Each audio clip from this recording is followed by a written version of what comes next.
Bonjour mes amis, bienvenue dans le grenier. Ça fait longtemps qu'on ne s'est pas vu tous ensemble.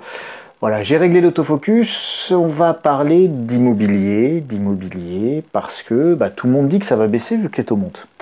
Et vous me connaissez, quand tout le monde pense quelque chose, ça veut dire que plus personne ne pense. Alors bienvenue dans ce nouveau JT du grenier. Réalisé sans montage, sans trucage, rien que pour vous. Je suis très heureux de vous retrouver après ces quelques semaines d'absence pour cause de vacances et puis pour cause aussi d'élections présidentielles.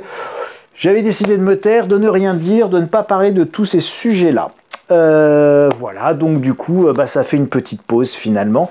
Alors on va parler d'immobilier parce que avec la hausse des taux, donc tout le monde dit ça va monter et il se pourrait bien quand même qu'il faille nuancer tout ça. Non pas que ça va forcément baisser ou forcément monter, mais que vous allez voir, on peut peut-être, encore une fois, nuancer des idées peut-être trop souvent tranchées sur des sujets qui, eux, sont extrêmement complexes, et notamment l'immobilier, c'est exactement ça. Et puis en plus, on est dans une période qui est extrêmement compliquée aussi. Donc entre la période qui est compliquée et un marché qui a beaucoup de données qui peuvent influer dessus, puis avec une actualité où vous allez voir, il y a énormément de choses qui sont en train de se passer sur l'immobilier. Il ne faut pas confondre l'immobilier à l'international et puis l'immobilier en France.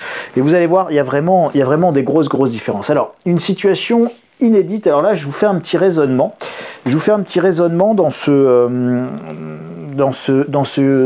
Sur cette diapo. Oui, les taux vont monter, donc mieux vaut emprunter aujourd'hui car demain, le coût du crédit sera plus cher. D'accord? Oui, mais si les coûts du crédit sont plus élevés, alors le prix de l'immobilier, ils vont plutôt baisser, puisque si les taux montent, forcément, il y a moins d'acheteurs. Oui, mais pour que les prix baissent, il ne faut pas oublier la notion d'offre et de demande. Et donc, s'il y a moins de biens à vendre, il pourrait y avoir des prix qui montent.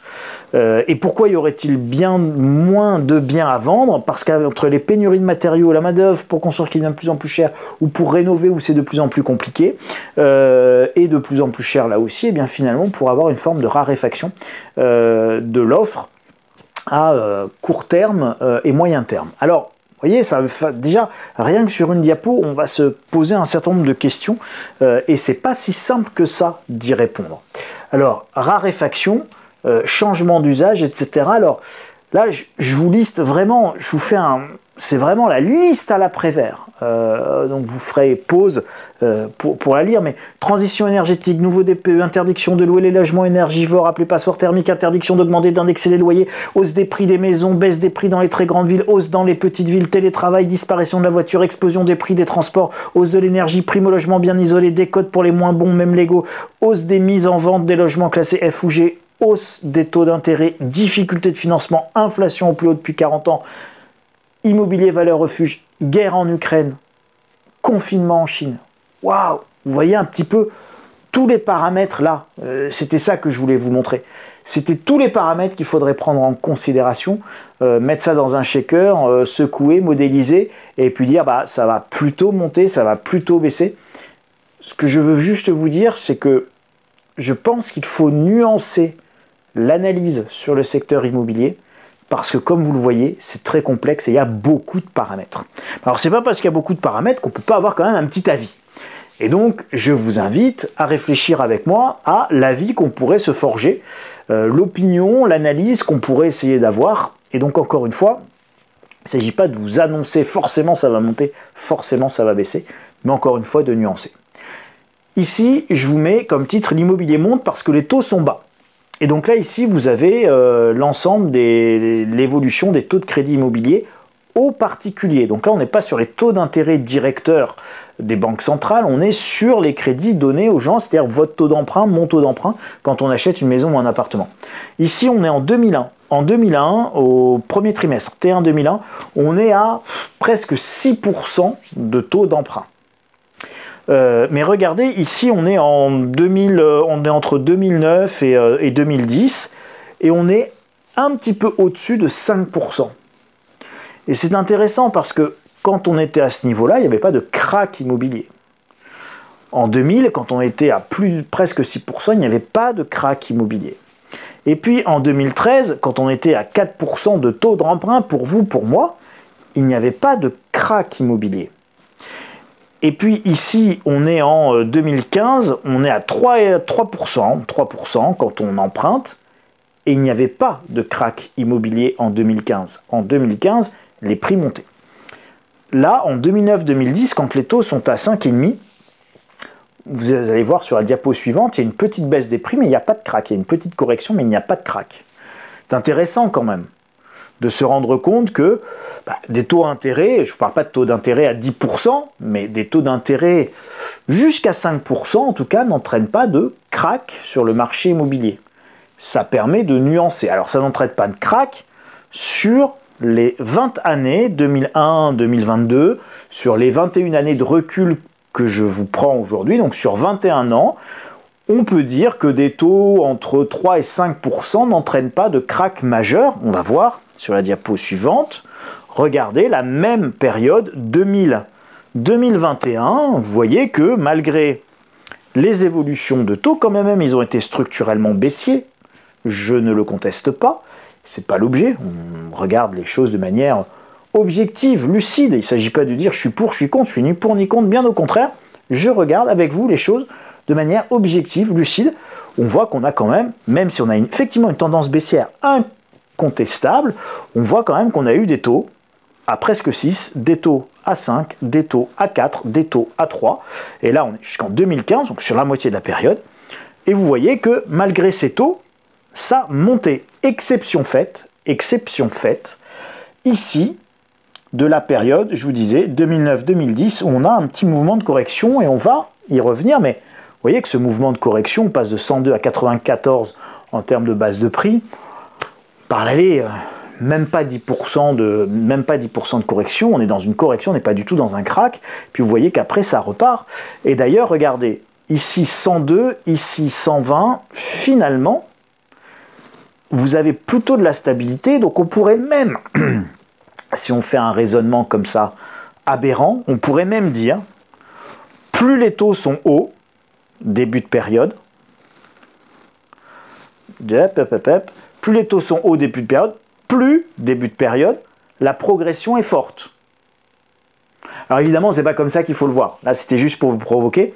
Et puis, plus les taux baissent après, deuxième partie de période, plus le prix de l'immobilier stagne. Regardez, première partie de période, c'est encore haut. Deuxième partie de période, ça s'effondre. Et pourtant, dans le graphique suivant, c'est pendant que les taux sont hauts que les hausses se font, et pendant que les taux baissent, que finalement, il y a une stagnation. Alors évidemment, ce n'est pas comme ça qu'il faut voir les choses. Ce qui se passe ici, c'est que vous avez un prix de l'immobilier qui, effectivement, dans cette partie-là, est beaucoup plus bas. Donc, comme on part d'un prix beaucoup plus bas au mètre carré, on a un potentiel de hausse beaucoup plus important. Et donc, au fur et à mesure que les taux baissent, en réalité, ça rend non seulement solvable de plus en plus de gens, mais en plus et de surcroît, comme les prix sont bas, on peut encore accéder à la propriété. Dans la deuxième partie de période, les prix sont déjà très hauts. Et donc, malgré les taux bas, à un moment donné, vous avez des prix qui ne peuvent pas évoluer non plus, continuer à monter avec la même pente. Donc ça monte, mais vous voyez que ça monte de manière un petit peu plus légère.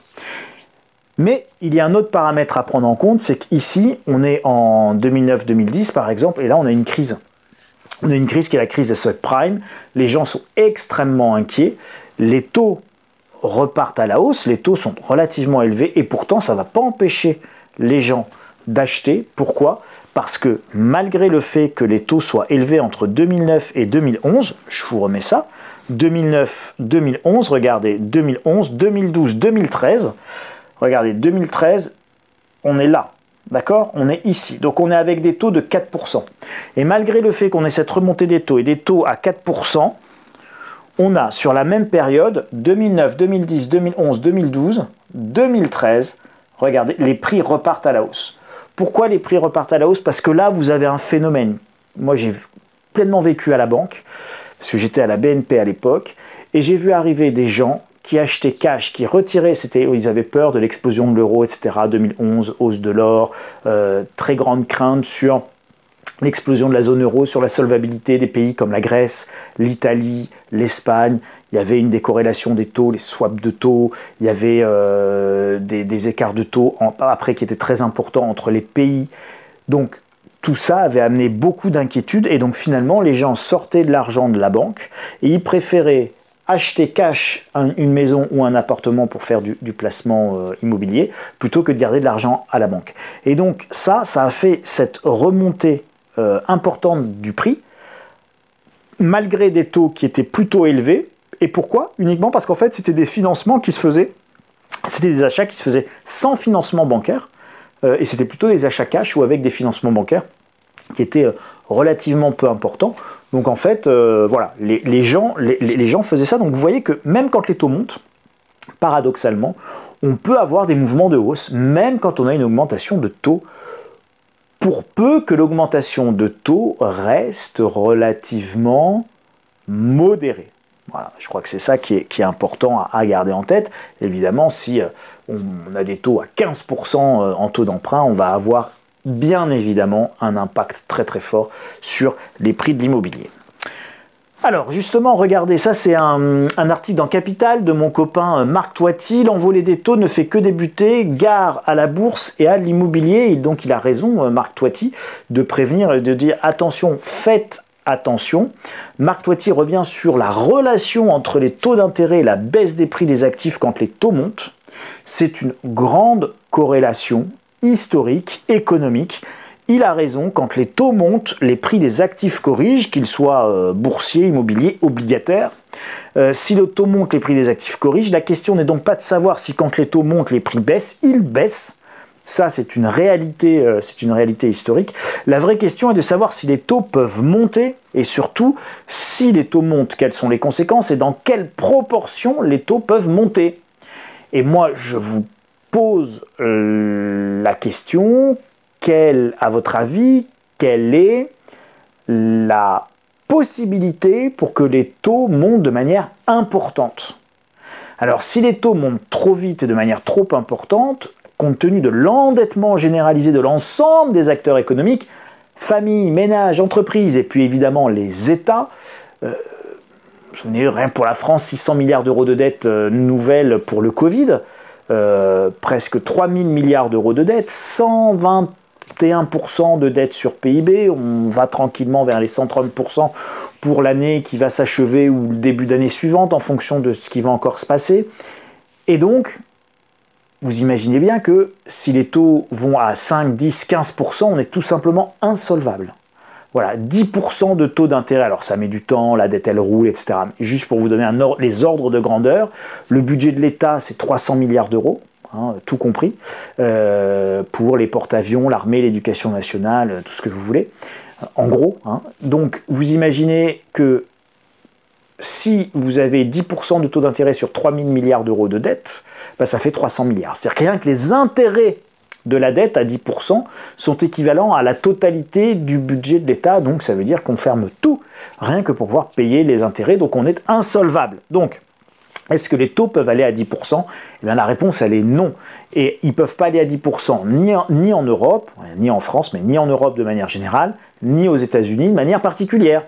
Donc, le seuil de douleur des taux d'intérêt pour l'économie mondiale, ce n'est pas des taux à 5%, à 6%, à 7%, c'est plutôt des taux entre 2 et 3%. Est-ce qu'on peut avoir un krach immobilier majeur si les taux sont à 2 ou 3%? Écoutez, sur les graphiques que je vous ai montrés précédemment, on peut nuancer, il peut y avoir une baisse de l'immobilier, mais enfin un krach majeur, ça semble relativement, un risque relativement limité. Toutes choses égales par ailleurs, à périmètre constant et tout ce que vous voulez, d'accord? Et encore une fois, on va introduire d'autres paramètres. Regardez, ça c'est un article de France Info, Immobilier, les ventes sont en baisse dans toute la France. Au premier trimestre 2022, les ventes sont en chute, alors c'est même une chute libre, hein, au niveau de l'Île-de-France, c'est presque 27% de baisse des ventes, c'est considérable, en moyenne 6%, un peu plus de 6% de baisse des ventes au niveau de la France. Les raisons, hausse des taux, restriction du crédit par le Haut Conseil à la stabilité financière et la Banque de France, enfin le HCSF et la Banque de France, c'est un petit peu la même chose, les élections présidentielles et la guerre en Ukraine et les incertitudes que ça entraîne, et les incertitudes évidemment impliquées par les élections présidentielles. Alors tout ça, ça a un peu gelé les choses, et les gens, oula, qu'est-ce qui va se passer? Inflation, pouvoir d'achat, endettement, crédit, oula, oh, je fais rien. Voilà, je fais rien, j'attends. Donc tout de suite, ça s'est vu dans les ventes au premier trimestre de l'année 2022. C'est un chiffre très intéressant. Des conditions de prêt qui sont de plus en plus restrictives. Regardez, je vous ai mis 3 petits articles comme ça. RMC Immobilier, le crédit se ferme de plus en plus aux ménages. Le Télégramme, crédit immobilier, les emprunteurs soumis à des critères de plus en plus exigeants. Le Progrès immobilier, pressé, nouvelles difficultés qui attendent les emprunteurs. Emprunter est de plus en plus compliqué. Aujourd'hui, on vous demande des apports de plus de 20%. En moyenne, on vous demande 60 000 euros. Donc c'est considérable. C'est même une hausse de 78%, je crois, de mémoire, d'après ce que j'avais lu. On a des banques qui aujourd'hui calculent le reste à vivre en prenant en compte là où vous achetez par rapport à votre travail, combien ça vous coûte en essence, combien vous coûte la facture énergétique, est-ce que vous achetez une maison ou un appartement classé G et donc vous allez dépenser beaucoup, ou est-ce que vous achetez plutôt quelque chose de bien isolé avec une pompe à chaleur et plutôt classé A. Donc voilà, donc tout ça aujourd'hui les banques regardent et disent ah bah non, toi, tu n'as pas de crédit. Alors, c'est par exemple, c'était l'article du Télégramme, en Bretagne, c'est un mouvement qui est extrêmement important. Ils disent, non, vous allez habiter trop loin par rapport à, vous voulez acheter trop loin par rapport à votre lieu de travail, c'est pas possible. Vous faites 50 km aller, 50 km retour, ça vous fait 100 km par jour. 100 km par jour, c'est 500 km par semaine. 500 km par semaine, c'est 2000 km par mois. 2000 km par mois à 7 litres au 100 multiplié par 2 euros le litre, mon petit monsieur, votre éloignement, il vous coûte 500 euros par mois. Donc c'est 500 euros par mois de frais de déplacement, comme en plus il y a madame qui fait la même chose, enfin madame c'est un peu moins, mettons on va dire madame c'est 30 km, eh bien non. Donc dans les zones où on peut être amené, donc on va dire, dès qu'on va quitter les grandes agglomérations, où on a du transport en commun ou ce genre de choses, eh bien les banquiers vont regarder ça. Donc pour les provinces, pour les petits coins de Normandie dans lesquels je me trouve, mais pour les petits coins d'Auvergne, pour les petits coins de Rhône-Alpes, pour les petits coins de Bretagne, pour les petits coins des Landes, eh bien pour la France gilet jaune au sens large, vous avez cette difficulté qui se pose. Et donc ça va évidemment peser sur les prix de ce qui est éloigné des centres de travail ou éloigné de votre travail. Donc vous voyez, on est aussi dans une forme de changement d'usage, on va y revenir, et donc on vous demande même maintenant de l'épargne après projet, c'est-à-dire qu'après avoir fait votre acquisition, il faut que vous ayez 6 mois faut que vous ayez un petit peu d'épargne, on va dire 1000 euros de remboursement, il faut que vous ayez au moins entre 5 et 10 000 euros d'épargne en banque pour que on vous fasse du crédit. Et donc c'est une évolution qui est très particulière, avec une grande hétérogénéité, je vais y arriver en ayant bafouillé, entre la ville et la campagne, entre les maisons et les appartements, entre les régions, l'ouest et le reste de la France par exemple, la mer, pas la mer, bon. Donc vous voyez, vous avez TF1 Info, immobilier, pourquoi les prix des maisons neuves flambent, immobilier breton sur le littoral, les prix des maisons continuent à augmenter, Nouvelle République, immobilier dans l'Indre, au sud les maisons restent très attractives, immobilier de luxe, le prix des maisons au Pays Basque en hausse de 20% depuis un an sur Boursorama. Donc les maisons, les gens veulent des maisons, hein, on veut essayer d'empêcher de construire de nouvelles maisons, c'est la ZAN, la zéro artificialisation nette, mais pourtant les gens veulent des maisons. Alors, vous voyez, les prix baissent de manière générale, mais les prix des maisons plutôt se tiennent, voire même augmentent. En fonction des régions, ça monte, dans d'autres, ça baisse. Donc compliqué, on voit que c'est compliqué. Et là, il faut être très nuancé, encore une fois, sur le marché immobilier, qui est en train de se fragmenter, de s'archipéliser, et qui est en train vraiment de devenir, non pas un marché immobilier, mais des multitudes de marchés immobiliers, avec des comportements très différents entre les prix à Paris, qui baissent, et puis les prix dans mon petit coin normand, qui montent, mais parce qu'on partait de tellement bas, et les prix aujourd'hui, par exemple, ils montent beaucoup encore à Bayonne, à Laval, alors que, il n'y avait pas de raison que ça monte particulièrement là-bas. Eh bien si, ça monte, et en fait, il y a des raisons, et je reviendrai sur ces raisons. Alors regardez, l'argent ne rapporte plus rien, et les taux baissent. Et en plus, vous êtes confronté sur vos placements, évidemment, aux effets de l'inflation. Regardez la performance des fonds en euros de 2000 à 2020. 2020, source Fédération Française des Assurances. On est en 2000 à 5,3% de rendement pour les fonds en euros, donc le truc garanti dans les contrats d'assurance vie, le placement préféré des Français, 1500 milliards d'euros déposés dessus. Donc on est à 5,3% en 2000, et puis ça va baisser jusqu'en 2020, 1,3%, et 2021, on doit être, je crois, même à proche de 1, voire même un petit peu en dessous de 1, on va dire, allez, 1% pour 2021, et puis 2022, eh bien, on sera, je pense, là aussi, encore en dessous de 1%, ou au niveau de 1%. Donc 1% de rendement versus 5% d'inflation officielle, eh bien il est évident que vous perdez de l'argent quand vous restez dans un contrat d'assurance vie hors fiscalité, hors intérêt successoral ou ce genre de choses. Vous perdez de l'argent avec une inflation à 5% et un rapport à 1, vous perdez 4% l'an. Et donc, quand vous êtes détenteur d'un gros contrat d'assurance vie, vous allez essayer de faire autre chose de votre argent que de rester sur un fonds euro. Et donc, qu'est-ce que vous pouvez faire? Eh bien, vous pouvez passer de votre fonds euro, non pas au marché boursier, qui sont risqués, mais en quittant le marché obligataire, qui est celui des fonds en euros, eh bien, vous passez par exemple sur les SCPI. Et donc là, vous avez un article du Figaro, les Français se ruent à nouveau sur les produits d'épargne immobilière. Et donc, c'est pas parce que le nombre de transactions et de ventes diminue, parce que Pierre, Paul, Jacques, Charles et puis toutes mes petites grenésiennes et mes grenésiens, nous achetons moins de maisons. Si nous achetons moins de maisons, ça va faire beaucoup de ventes en moins.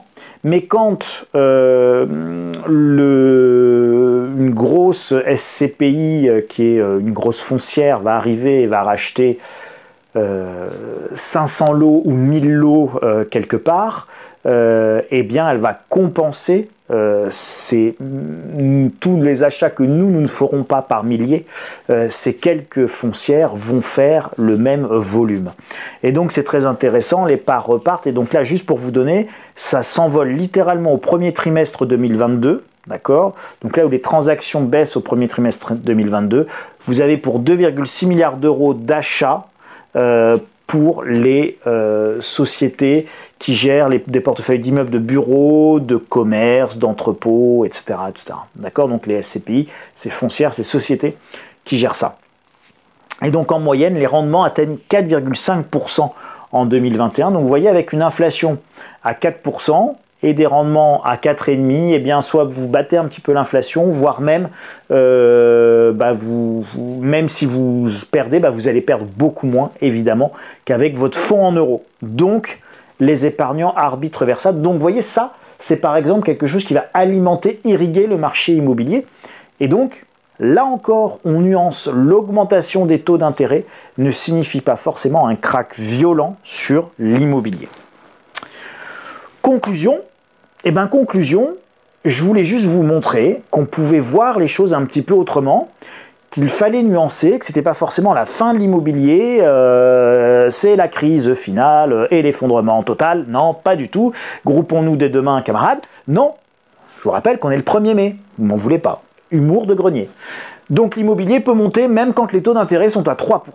Et ça, je voulais vous le montrer, c'est que des taux à 3% ne signifie pas, n'implique pas forcément un krach d'anthologie sur le marché immobilier, et même pas d'ailleurs forcément une correction significative. Ça ne veut pas dire qu'elle ne va pas avoir lieu, ça veut dire qu'elle pourrait avoir lieu en dehors même de cette notion de taux d'intérêt. Ce n'est pas forcément le marqueur de risque sur le secteur immobilier pour le moment. Au moment où je m'adresse à vous, au moment qui est le nôtre aujourd'hui, 1er mai 2022, on est en train de discuter, ce n'est pas forcément le point clé des taux à 3%. Écoutez, si à 3%, vous ne pouvez pas faire de crédit, vous ne pouvez pas acheter votre maison et que ça change toute la stabilité du projet, effectivement, ne le faites pas, ça veut dire que vous êtes peut-être trop fragile. Et encore une fois, il y a de grandes différences entre des taux qui passent de 1 à 3 ou de 1 à 2 et des taux d'intérêt qui passent de 3 à 10, 15 ou 20%. À 10, 15 ou 20%, ce que je vous dis là ne tient pas la route, bien évidemment. Mais même, on va dire, à 7, 8% de taux d'emprunt, vous aurez un effet sur les prix absolument considérable, puisque nous sommes en plus sur des niveaux de prix de l'immobilier qui sont extrêmement hauts d'un point de vue historique.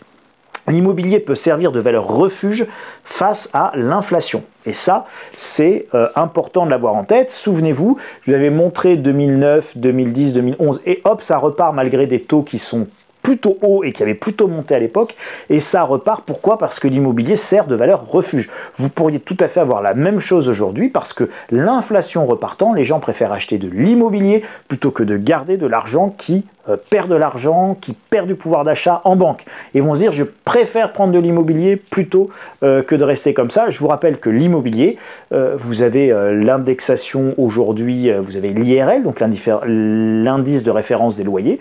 Donc tous les ans, vous augmentez un petit peu vos loyers. Alors quand bien même vous les augmenteriez moins que l'inflation, bah, au moins ça progresse un petit peu et donc ça vous donne une forme de protection contre l'inflation et en capital et sur les rendements. J'ai une bestiole qui se trimballe, pof pof pof. Donc valeur refuge face à l'inflation en partie. L'immobilier papier voit sa demande exploser, c'était l'article du Figaro que je vous montrais précédemment, une très forte hétérogénéité des prix qui va s'amplifier.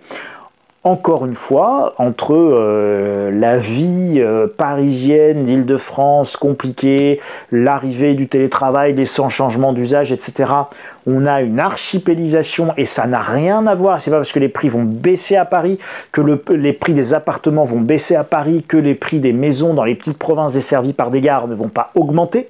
Donc là aussi, vous allez avoir non pas une réalité immobilière, mais des réalités immobilières différentes. Et vous savez, la fameuse règle, l'emplacement, l'emplacement, l'emplacement, vous avez 3 critères dans l'immobilier, l'emplacement, l'emplacement et l'emplacement, eh bien, les changements d'usage font que l'emplacement, l'emplacement, l'emplacement, cette règle-là est en train de changer.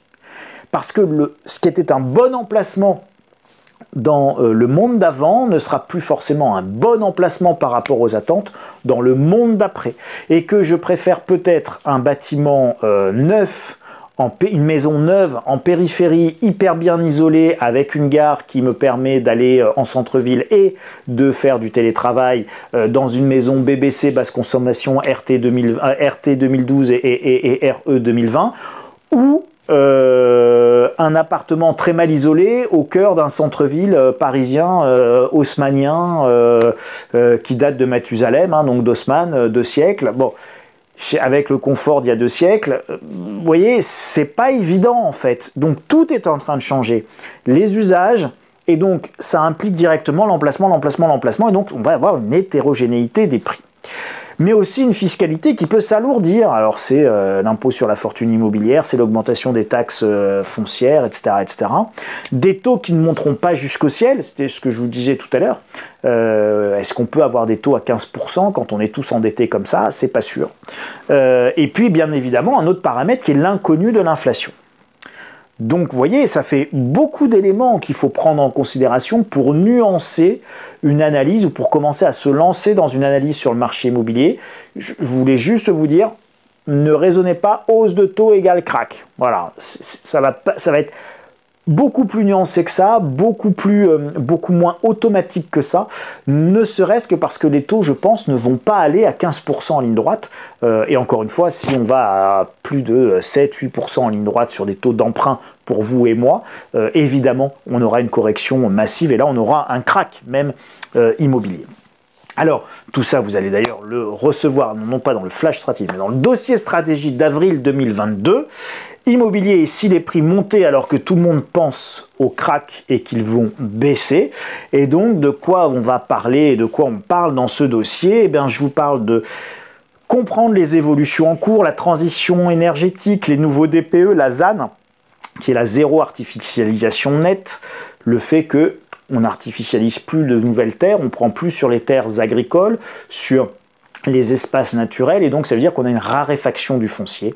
Et donc si on a une raréfaction du foncier, tout ce qui est déjà construit va prendre de la valeur. Donc ça va faire une force de rappel importante. Comprendre les risques fiscaux, taxes foncières, impôt sur la fortune immobilière, IFI, le risque des blocages de loyers, d'encadrement des loyers, etc. Comprendre l'hétérogénéité des marchés, comprendre la relation hausse des taux d'intérêt, prix des actifs dans un contexte d'inflation jamais vu. Donc là on a bien 3 variables, c'est la hausse des taux, les prix et l'impact de la hausse des taux dans un contexte inflationniste sur le prix des actifs. Et c'est pas du tout la même chose qu'une relation simple hausse des taux, prix des actifs. Comprendre les différentes façons d'investir en direct, SCPI, déficit foncier, via une société personnelle, SCI, etc., etc. Voilà, donc tout ça, c'est ce que vous pouvez trouver pour ceux qui sont abonnés à la lettre stratégie, qui veulent s'abonner à la lettre stratégie ou qui vont plus loin ou qui veulent aller plus loin. En attendant, merci de me mettre un grand pouce, de vous abonner, d'activer les petites notifications et la petite cloche. Vous pouvez me retrouver sur le compte Twitter @Insolentiae. Vous pouvez vous abonner à la chaîne évidemment Le Grenier de l'Écho et je vous invite à le faire. Vous pouvez transférer cette vidéo au monde entier pour en faire sa promotion et soutenir la chaîne. Vous pouvez, pour aller plus loin, aller sur le site insolentiae.com/boutique et vous abonner à la lettre stratégie. Vous pouvez également vous abonner gratuitement à la lettre d'information quotidienne. Oui, quotidienne, c'est-à-dire tous les jours, du lundi au vendredi, quand ça veut bien marcher, qui reprend l'édition chaque jour du site Insolentiae, qui est une édition évidemment gratuite. Vous pouvez, et ça vous permet de suivre l'actu économique, chargée d'ailleurs ces derniers temps, et absolument passionnante. Vous pouvez également sur le site insolentiae.com activer les notifications pour ceux qui préfèrent ça à recevoir des mails. Voilà les amis, ce que je pouvais vous dire, mes chères grenésiennes et mes chers grenésiens, sur l'immobilier. Nuançons nos opinions, nuançons nos avis. Vous voyez, c'est compliqué, c'est complexe. La relation sera sans doute moins... je voulais juste vous dire que la relation entre hausse des taux et krach immobilier sera sans doute moins spectaculaire cette fois-ci, parce que nous avons beaucoup d'autres paramètres qu'il faut prendre en considération. Et donc, je voulais juste vous donner tous ces éléments de réflexion pour nuancer vos propres réflexions et donc vous permettre d'améliorer vos propres stratégies de résilience, encore une fois, économique et patrimoniale. On se retrouve la semaine prochaine pour un nouveau JT du Grenier. Je vous souhaite une très belle semaine. Prenez grand soin de vous et puis on se retrouve la semaine prochaine. Salut les amis, merci beaucoup.